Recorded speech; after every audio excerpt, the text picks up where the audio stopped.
What's going on, everybody? Welcome back to DLF. I am your host, Justin. Today, we are switching up our regular start-sit videos.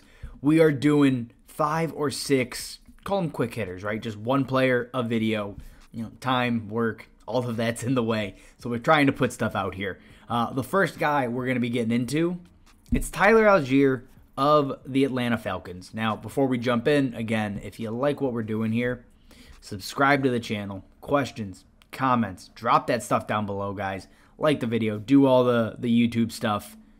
That's all we ask. Let's get into it. So obviously, if you have not heard, Cordarrelle Patterson is on IR, which means Caleb Huntley and Tyler Allgeier are now the starting running backs for the Atlanta Falcons, at least this week, potentially until Damian Williams makes his return from IR. So what can you expect in week 5? What should you expect moving forward? How do you treat him in Dynasty? We'll touch on all of that right now. So just for week 5 itself, he's playing the Bucs before week 4 with, the CEH, Isaiah Pacheco explosion. They had not allowed a running back over 60 yards on the ground, right? This Tampa Bay run defense is great. We know that. It's a yearly thing at this point, right? Vita Vea up the middle just eats blocks. The linebackers thrive. It's just really, really difficult to move the ball on the ground. It's easier in the pass game, right? Tyler Allgeier is a good pass catcher. He's going to, build his value that way. The Tampa Bay Buccaneers also allow under 15 yards receiving a game to the running back position as a whole. So teams just aren't able to run the ball. They're not able to pass the ball, to running backs at least. And then on top of all of this, right, him and Caleb Huntley split carries last week, right? Cordarrelle Patterson saw 9. Huntley got the touchdown on 10 carries.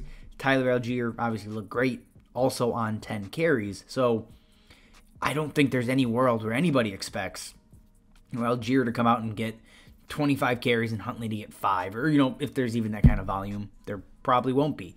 So if you're looking at most likely a 55-45, 60-40 split in a bad offense, in a bad matchup, that's tough, right? Game script's not going to go their way. I think that's the expectation. Tampa looked great last week.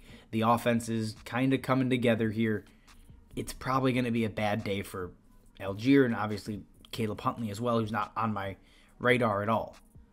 All of that being said, right, there are injuries everywhere in the NFL, right? If you don't have, and some of these running backs out there, right? If you don't have Jamal Williams or Khalil Herbert, to back up guys because you lost Swift or JT or Montgomery, Patterson, Mitchell, all of these other players, right?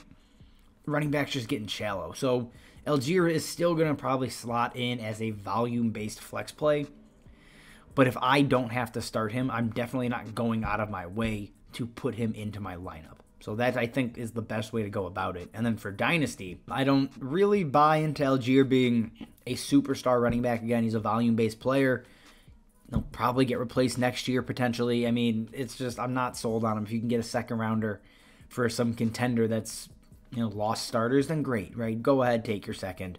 Otherwise, I think you hold, you ride the wave, see if he can increase his value. If not, right, he was already probably a third, late second anyways, so it's not a ton of cost that may not pan out. I think that's probably what you do here. It's a hold or sell if you get good value. I think that makes sense. Good value being, like I said, right, a second, if you're lucky enough. All right, guys, that is all we have for you on Tyler Allgeier. As always, thank you for watching, and we will see you next time.